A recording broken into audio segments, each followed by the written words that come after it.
In this lecture, we are going to inspect ArrayDQ class. ArrayDQ class is an implementation of double-ended queue data structure.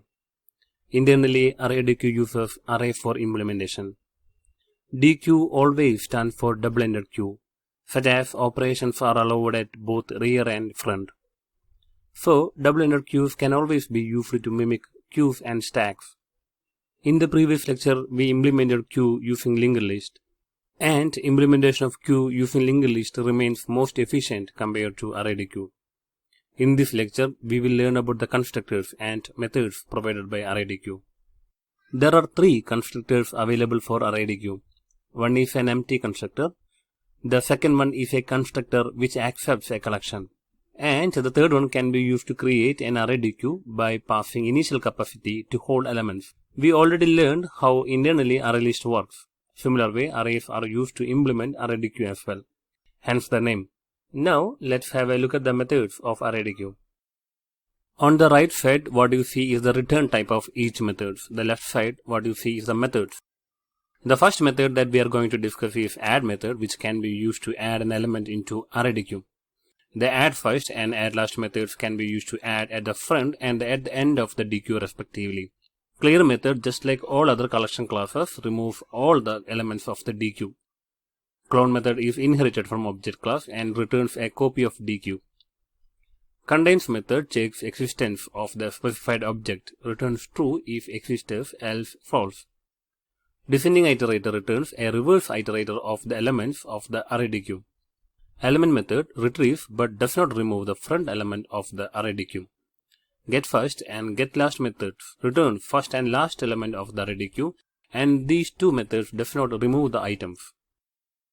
The method isEmpty returns true if ArrayDQ has elements, else false. Iterator method returns an iterator over the elements in the ArrayDQ. Offer and offer last methods insert an element at the end of the DQ, while offer first inserts at the front of the DQ. Peek and peek first retrieves but does not remove the first element of the DQ, while peek last retrieves last element of the DQ. Poll and poll first methods retrieve and remove the head of the queue, while poll last method retrieves and removes last element of the DQ. ArrayDQ provides push and pop methods which can be used to act ArrayDQ as a stack. Remove and remove first method retrieves and removes the head of the DQ. Remove first occurrence and remove last occurrence methods remove first and last occurrence of the specified element from the DQ. Size method returns the size of the ArrayDQ, and two array methods can be used to return an array from the ArrayDQ. It has one overloader version which can be used to return an array of the passed type. These are the methods provided by ArrayDQ. If you haven't noticed already, let me tell you one fact. All these methods that we discussed are available for linked list as well. There are no additional methods available for ArrayDQ compared to linked list. The only difference between linked list and ArrayDQ is in the implementation. Linked list is implemented using linked list concept, while ArrayDQ is implemented internally using array. So it's up to you to choose among these two based on the goal that you are trying to achieve.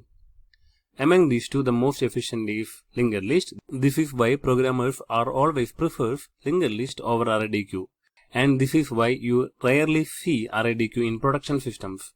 I'm not showing a demo of ArrayDQ. There is no much difference to linked list other than creation of object. Request you to create an ArrayDQ object and try out some of these methods. In the next lecture, we will inspect stack class and we will solve a real world problem using stack class. See you there.